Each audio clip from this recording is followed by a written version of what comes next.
नमस्कार दोस्तों, मैं फ़हीम स्वागत करता हूं आप सभी का आपके अपने चैनल JKR न्यूज़ सहारनपुर में। दोस्तों, आज हमारे साथ मौजूद हैं राष्ट्रीय लोक जनशक्ति पार्टी के प्रधान महासचिव, उत्तर प्रदेश के प्रधान महासचिव श्री दीपक जाटव जी। बहुत बहुत स्वागत है आपका दीपक जाटव जी। धन्यवाद दीपक जाटव जी। सबसे पहला हम आपसे पूछना चाहेंगे, आज आपकी राष्ट्रीय लोक जनशक्ति पार्टी के कुछ पदाधिकारी की बैठक थी आपके साथ, तो क्या उसमें निर्णय हुआ? आज हमारी जो बैठक है पार्टी की, वो हमारे राष्ट्रीय अध्यक्ष माननीय पशुपति कुमार पारस जी के निर्देश पर बैठक का आयोजन हुआ, जिसमें प्रदेश अध्यक्ष श्री ललित नारायण चौधरी जी यहाँ पहुँचे। मेरे निवास पर बैठक थी और हमारे प्रधान महासचिव होने के नाते ये दायित्व बनता है कि हम एनडीए को, जो हमारे राष्ट्रीय अध्यक्ष जी का निर्देश है, सपोर्ट करें। और इसी क्रम में पूरे उत्तर प्रदेश की 80 की 80 सीटों पर हम यहाँ एनडीए के प्रत्याशियों को, जो भाजपा के प्रत्याशी हैं, ये जो भी घटक दल हैं, उनको जो है हम जिताने के लिए काम करेंगे। और इसी क्रम में आज सहारनपुर में प्रदेश अध्यक्ष और मेरे द्वारा और हमारे मंडल के प्रभारी अमित चौहान, जिलाध्यक्ष हमारे असद खान जी और तमाम पदाधिकारी, प्रदेश सचिव सुरेंद्र बहुत, सब लोग मौजूद थे।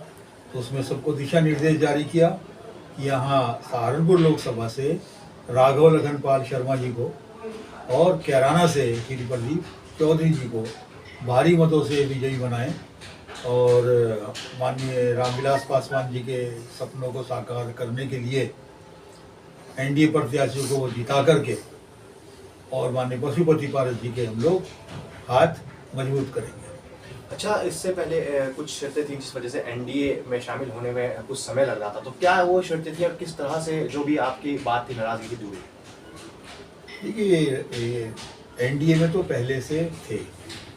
जब 2014 में जब पहला चुनाव हुआ था, मोदी जी प्रधानमंत्री बने थे, उस समय हमारे नेता माननीय रामविलास पासवान जी थे और उस समय सरकार बनी, वो खाद्य मंत्री बने। 2014 में हम एनडीए में थे। उसके बाद में फिर 19 का चुनाव हुआ, तब भी हम एनडीए में थे। हम एनडीए में नए तो आए नहीं हैं। अब रामविलास पासवान जी नहीं रहे, उनके निधन के बाद पार्टी का नेतृत्व तो पारस जी करने लगे। उधर जो दूसरा थोड़ी एक विरोधाभास था, तो उधर चिराग अपने तरीके से चले और हमारे राष्ट्रीय अध्यक्ष माननीय पशुपति पारस जी कैबिनेट मंत्री बने।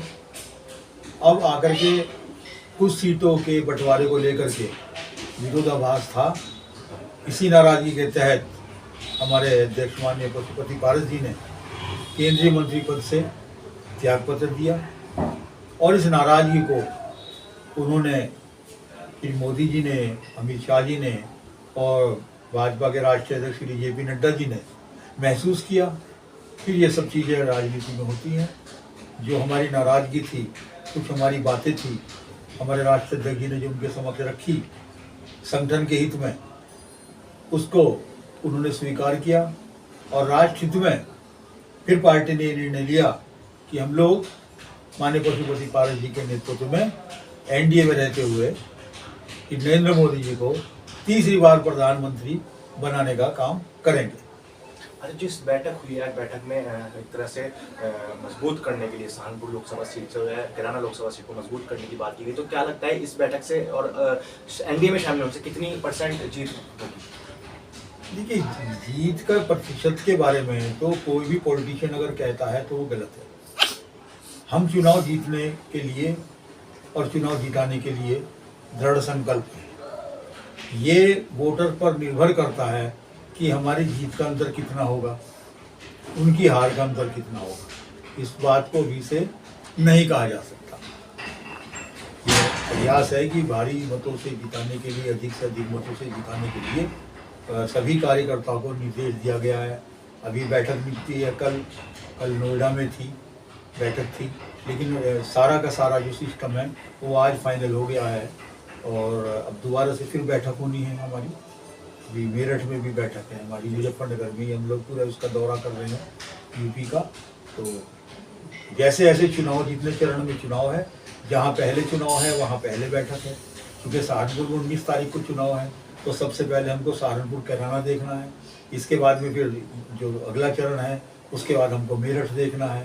तो इसी प्रकार से चरणबद्ध तरीके से हम पूरे उत्तर प्रदेश में 80 सीटों में हम कोई जनपद और कोई लोकसभा खाली नहीं छोड़ेंगे, जहाँ मैं स्वयं और हमारे प्रदेश के अध्यक्ष रणजीत नारायण चौधरी जी और हमारे तमाम पदाधिकारी जो है अपनी अपनी जिम्मेदारियों को नहीं निभाएंगे।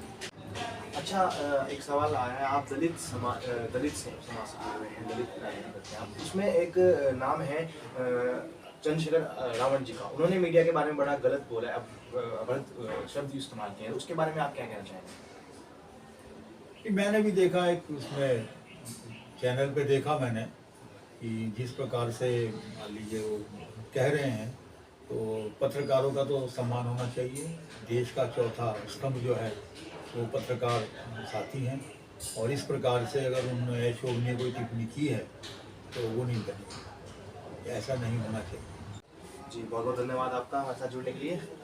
आपका भी मैं JKR न्यूज़ का बहुत धन्यवाद करता हूँ। अच्छा, सहारनपुर की जनता को आप क्या संदेश देना चाहेंगे? सहारनपुर की जनता अपने आप में बुद्धिजीवी है। सहारनपुर के लोग पैदाइशी बुद्धिजीवी होते हैं, और मुझे क्या संदेश देना, जनता से तो हम संदेश लेने वाले हैं, देने वाले नहीं हैं। जो जनता चाहती है हमें जनता की भावनाओं पे खरा उतर के चलना है, ये कहना चाहूँगा। बहुत धन्यवाद जी, बहुत बहुत धन्यवाद दोस्तों। ये थे राष्ट्रीय लोक जनशक्ति पार्टी के प्रधान महासचिव श्री दीपक जाटव जी। फिलहाल प्रोग्राम में बस इतना ही। कैमरामैन हरीश के साथ मैं फहीम, JKR न्यूज़ सहारनपुर।